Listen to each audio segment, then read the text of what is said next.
Radhe Radhe guys, welcome to my YouTube channel. हम लोग कर रहे थे chapter number 17 differential equations from ISC book 17 C exercise first half हमने कर लिया था। अब आज हम स्टार्ट करेंगे क्वेश्चन नंबर 9 से। 8 तक हमने अपनी लास्ट वीडियो में कवर कर लिया था। Late us start question number 9। हम इसमें कर क्या रहे थे, वेरिएबल सेपरेबल फॉर्म कर रहे थे। वेरिएबल सेपरेट करके उनको इंटीग्रेट करके आपके पास एक ऐसी इक्वेशन आती है जिसमें d y by d x या d square y by d x square नहीं होता। ठीक है, तो आपने एक सिंपल इक्वेशन फाइंड करनी है एक डिफरेंशियल इक्वेशन से। ठीक है, तो let us start. Ninth question है d y by d x is equal to x sine square x plus 1 by x cos x log x. देखो d y by d x अगर आपने integration करनी है तो आपको पता है साइन स्क्वायर एक्स की डायरेक्ट इंटीग्रेशन नहीं हो सकती, तो आप इसका फॉर्मूला अप्लाई करोगे। आपको पता है 1 minus cos 2x is equal to 2 sine square x के इक्वल होता है। 2 इधर आके डिवाइड का हो जाएगा। 1 minus cos 2x by 2 is equal to sine square x, ये वैल्यू होती है। ये वैल्यू यहाँ डाल दो, ये फॉर्मूला, तो आपके पास आ जाएगा 1 minus cos 2x by 2 plus 1 by x log x. तो आपके पास आ जाएगा,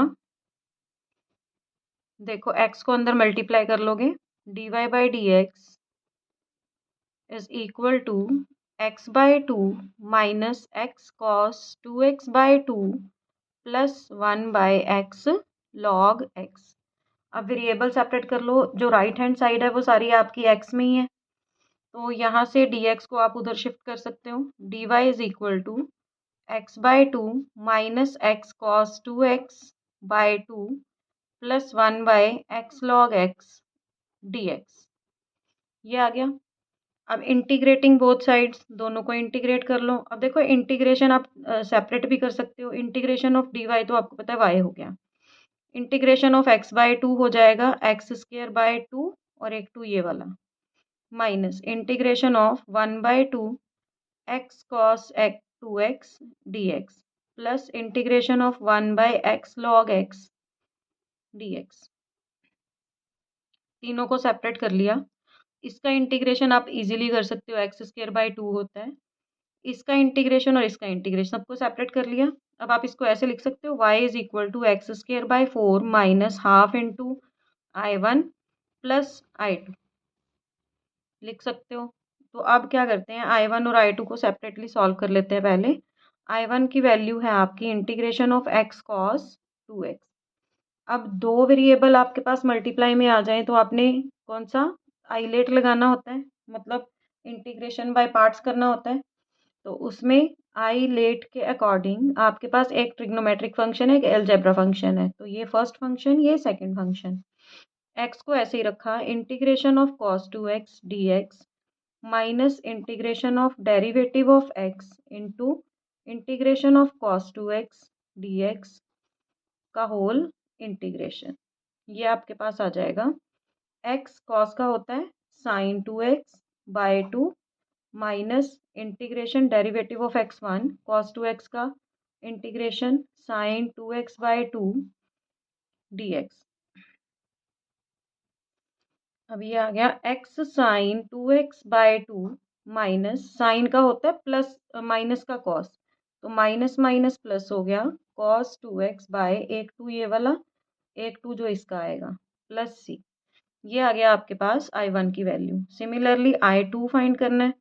integration 1 by x log x है।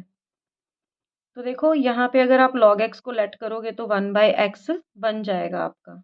तो let log x is equal to t 1 by x d x is equal to d t. आपके पास आ गया 1 by x d x is equal to d t, और यहाँ 1 बाई टी। 1 बाई टी का क्या होता है integration, log t plus c. T की वैल्यू दोबारा डाल लो, log of log x plus c. ये आ गई I2 की वैल्यू। पुट इन 1 कर लो, आपके पास आ गया y is equal to x square by 4 minus half into x sine 2x by 2 plus cos 2x by 4 और प्लस आई टू की वैल्यू है आपकी log into log x plus c. ये आ गया। अब 1/2 को आप अंदर मल्टीप्लाई कर सकते हो। 1/2 को जब आप अंदर मल्टीप्लाई करोगे तो आपके पास आ जाएगा x² by 4 minus x sine 2x/4 minus plus minus cos 2x/8 plus log x plus c. ये आ गया आपके पास। तो ये है आपका क्वेश्चन नंबर 9 का आंसर। आई होप आपको समझ आया होगा। जिनको देखो इंटीग्रेशन अच्छे से आती है उनको इस चैप्टर में कोई प्रॉब्लम नहीं आएगी। Okay, let us move to question number 10। Question number 10 की स्टेटमेंट है square root a plus x d y plus x d x is equal to 0। देखो पहले इसको राइट साइड शिफ्ट करोगे। Square root a plus x d y is equal to minus x d x. अब ये भी x वाली value है, इसको भी राइट साइड शिफ्ट कर लो। Minus x by root a plus x d x. Integrating both sides, दोनों साइड इंटीग्रेशन का साइन, डी वाई की वैल्यू तो y आ गई। अब देखो a प्लस एक्स है नीचे, है ना, तो आप माइनस को होल कॉमन ले लोगे और a को प्लस और a को माइनस करोगे तो सेम डिनोमिनेटर बन रहा है। a प्लस एक्स माइनस ए, मतलब a को प्लस कर लिया, a को माइनस कर लिया, ये x ऐसे ही आ गया, माइनस का साइन बाहर आ गया। Square root a plus x d x, इसको लिख सकते हो आप, सेपरेट कर लो। माइनस का साइन होल कॉमन है, a plus x by square root a plus x d x minus a constant बाहर 1 by square root a plus x d x. ये आपके पास आ गया। देखो ये पूरी पावर है, ये हाफ है। 1 माइनस हाफ करोगे तो आपके पास आ जाएगा half square root a plus x d x minus, अब ये पावर ऊपर जाके क्या हो जाएगी, negative a plus x raise to power 1/2 d x. अब यहाँ 1/2 है तो फॉर्मूला वही लगना है आपका। देखो माइनस खोल लिया तो माइनस माइनस प्लस हो जाएगा यहाँ पर माइनस। अब देखो फॉर्मूला लगेगा a plus x raise to power 1/2 plus 1 by 1/2 plus 1 plus a plus x raise to power 1/2 minus का 1/2 प्लस 1 बाय माइनस का 1/2 प्लस 1 प्लस सी। ये आ जाएगा आपका, देखो 3/2 minus a plus x raise to power 3/2 by 3/2 plus a into a plus x raise to power 1/2 by 1/2।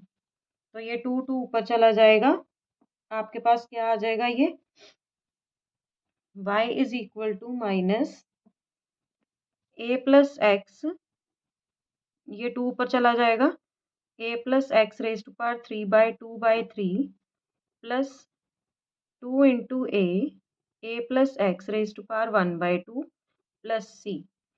अब देखो इन सभी को उधर शिफ्ट कर लो। y ये माइनस का था, ये प्लस का हो गया, 2a plus x raise to power 3/2 by 3, ये प्लस का उधर आके माइनस का हो जाएगा, 2a plus x raise to power 1/2 is equal to c. ये आ गया आपका आंसर। ये था आपका क्वेश्चन नंबर 10। और इसको स्क्वायर रूट भी लिख सकते हो, वो आपकी मर्जी है, ठीक है, बाकी सारा ठीक है। क्वेश्चन नंबर 11th की स्टेटमेंट है dy by d x is equal to square root 4 minus y square. अब देखो ये y की वैल्यू है तो इसको y वाली साइड पे शिफ्ट करना है और dx को उधर लेके जाना है। dy by square root 4 minus y square is equal to dx। अब इसको आप ऐसे भी लिख सकते हो, dy by square root 2 square minus y square is equal to dx। Taking integration on both sides, तो आपके पास 1/a² माइनस एक्स स्क्वायर का स्क्वायर रूट, उसका फॉर्मूला क्या होता है, sine inverse x by a is equal to x plus c. तो ये आ गया आपका आंसर। अब इसको थोड़ा इधर उधर लेके गए हैं ये, तो देखो क्या किया हुआ है या मैंने स्टेटमेंट में गड़बड़ करी है कुछ? नहीं, बिल्कुल ठीक है आंसर आपका। तो ये था आपका question number 11। Let us move to question number 12। Question number 12 की स्टेटमेंट है dy by d x is equal to secant y। अब देखो वेरिएबल सेपरेट करने हैं, y वाले एक साइड कर लो, x वाले एक side. dy by secant y is equal to dx। Integrating both sides. अब देखो 1 बाई सिकेंट किसके इक्वल होता है? कॉस के। Cos y d y is equal to integration d x. Cos का इंटीग्रेशन क्या होता है? Sine. Sine y is equal to x plus c.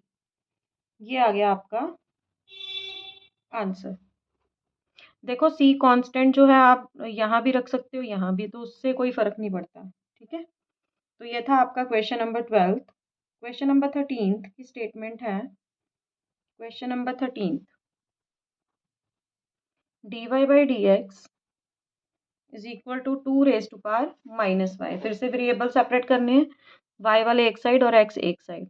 तो आपके पास आ जाएगा d y by 2 raise to power minus y is equal to d x, taking integration on both sides. अब 2 raise to power minus y है, negative exponent हो तो उसको पॉजिटिव कर सकते हैं, इसको न्यूमरेटर में लेके जाके। 2 raise to power y d y is equal to integration of d x. A raise to power x का हमने integration of a raise to power x d x किया हुआ है, कितना होता है? A raise to power x by log a plus c. तो ये फॉर्मूला अप्लाई कर लेते हैं। आपके पास आ जाएगा a raise to power x by log 2 is equal to x plus c. तो ये आ गया आपका आंसर। तो यहाँ पे इसको इधर भी शिफ्ट कर सकते हो, आपके पास आ जाएगा 2 raise to power y is equal to log 2 into x plus log 2 into c. अब देखो ये सारा ही कांस्टेंट है, तो आप इसको ऐसे भी लिख सकते हो C1, कोई फर्क नहीं पड़ता। तो ये आपके पास आ गया क्वेश्चन नंबर 13 का answer. Let us move to question number 14, second last question of this exercise. Statement है फाइंड द पर्टिकुलर सोल्यूशन। अब देखो पर्टिकुलर सोल्यूशन क्या होता है? जिसमें कांस्टेंट नहीं होता। Particular solution of e raise to power d y by d x is equal to x plus 1। और x और y की वैल्यूज दी हुई हैं 0 एंड y की वैल्यू दी हुई है 3। तो देखो इसको सॉल्व करना है। पहले तो देखो एक्सपोनेंशियल फंक्शन में अगर एक्सपोनेंट में आपके पास मतलब वो आ जाए d y by d x आ जाए, तो आपको पहले ई को ख़त्म करना पड़ेगा। वो कैसे? Taking log on both sides. जब आप लॉग ले लोगे तो लॉग ही कैंसिल हो जाता है, आपके पास बचेगा सिर्फ d y by d x. दूसरी साइड लॉग लेने से लॉग एक्स प्लस 1। अब वेरिएबल सेपरेट कर लो, d y is equal to log x plus 1 into d x, taking integration on both sides. आपके पास आ गया y इज इक्वल टू, अब देखो log x का सीधा सीधा कोई इंटीग्रेशन नहीं होता, तो इसके साथ इंटू 1 ले लो। आइलेट के हिसाब से ये फर्स्ट फंक्शन, ये सेकंड फंक्शन। तो log x प्लस 1 को ऐसे ही रखा, integration of 1 dx minus integration of derivative of log x plus 1 और इंटीग्रेशन ऑफ 1 dx का होल इंटीग्रेशन। आपके पास आ गया log x प्लस 1 और 1 का इंटीग्रेशन x होता है minus integration 1 by x plus 1 log x का 1 बाय एक्स इंटू 1 का हो गया आपका x dx। ये आ गया। अब फिर से देखो यहाँ पर x प्लस 1 डिनोमिनेटर है, ऊपर x है। सेम पावर आए तो आप चाहे हाउस वाली डिवाइड कर लो या फिर प्लस वन और माइनस 1 कर दो, तब भी हो जाएगा। तो आपके पास आ गया y is equal to x log x plus 1, minus का साइन होल कॉमन है, आपका इंटीग्रेशन x प्लस 1 माइनस 1 ये कर लिया बाय एक्स प्लस 1 dx। ये आ गया आपका y is equal to x log x plus 1 minus, अब देखो इनको सेपरेट कर सकते हो, integration of x plus 1 by x plus 1 dx minus 1 by x plus 1 dx। ये आ गया, ये तो कैंसिल हो गया आपका। और माइनस का साइन भी खोल लो अंदर, आपके पास आ जाएगा x log x plus 1 minus integration of 1 कितना हो जाएगा, x होता है, माइनस माइनस प्लस 1/x+1 का log x+1 प्लस c, ये भी log x+1 है, ये भी log x+1 है, तो log x+1 होल कॉमन आ गया और अंदर आ गया आपका, यहाँ से बचा x, यहाँ से बचा प्लस का 1 माइनस x प्लस c, ये आ गई आपकी y की वैल्यू। अब इन्होंने पर्टिकुलर सोल्यूशन पूछा था, तो पर्टिकुलर सोल्यूशन में यहाँ c की वैल्यू पता होनी चाहिए, वो कैसे आएगी, जो आपको x और y की वैल्यूज दी हुई हैं उनको यहाँ पर फिल कर दो। Put x is equal to 0, y is equal to 3 in equation number 1। y की वैल्यू 3 है, is equal to log 0 plus 1 minus x की वैल्यू 0 प्लस c। अब देखो log 1 0, 0 इंटू समथिंग 0, तो 3 is equal to c, c की value आ गई 3। अब इसको फिर दोबारा से फर्स्ट इक्वेशन में पुट कर दो, पुट इन फर्स्ट इक्वेशन, तो आपके पास आ गया y is equal to x plus 1, ये वाला मैंने आगे लिख लिया है, यहाँ पर शिफ्ट कर दिया है, x plus 1 log x plus 1 minus x plus 3, सी की जगह पे ये सी की वैल्यू आई है 3, वो डाल दी, तो ये आपके पास आता है पर्टिकुलर सोल्यूशन। पर्टिकुलर सोल्यूशन में जो कांस्टेंट होता है वो उसकी वैल्यू आपने निकालनी होती है और यहाँ पे डालनी होती है, तो वो पर्टिकुलर सोल्यूशन आ जाता है। ठीक है, तो let us move to last question of this exercise, question number 15। उसमें भी पर्टिकुलर सोल्यूशन ही फाइंड करना है। Find the particular solution of the differential equation log dy by dx is equal to 3x plus 4y। तो देखो अब log के अंदर अगर dy by dx आ जाए वो भी प्रॉब्लम क्रिएट करता है, तो अब क्या करना है, फिर एंटी लॉग ले लो दोनों साइड पे। वो क्या बनता है, जब लॉग को खत्म करते हैं तो यहाँ पे एक्सपोनेंशियल फंक्शन बनता है, अगर एक्सपोनेंशियल को खत्म करते हैं तो दूसरी साइड पे लॉग बनता है, तो आपके पास आ जाएगा dy by dx is equal to e raise to power 3x plus 4y। अच्छा एक और बात, यहाँ पे ना वो वैल्यूज दी हुई हैं, y की 0 दी हुई है, x की भी 0 दी हुई है, क्योंकि पर्टिकुलर सोल्यूशन है ना, तो ये वैल्यूज भर के आपको वो c की वैल्यू निकालनी पड़ेगी। तो आप इसको ऐसे लिख सकते हो, dy by dx is equal to e raise to power 3x into e raise to power 4y। अब वेरिएबल सेपरेट कर लो, y को y वाली साइड ले आओ, dy by e raise to power 4y e raise to power 3x into d x, taking integration sign on both sides. अब इसको integrate करना है तो देखो कैसे करोगे, e raise to power minus 4y dy लिख सकते हो, इसको e raise to power 3x dx ही लिखोगे। अब e raise to power x का इंटीग्रेशन सेम होता है, by differentiation of -4y, -4 is equal to e raise to power 3x by 3 plus c। ये आ गया आपके पास इंटीग्रेशन करके।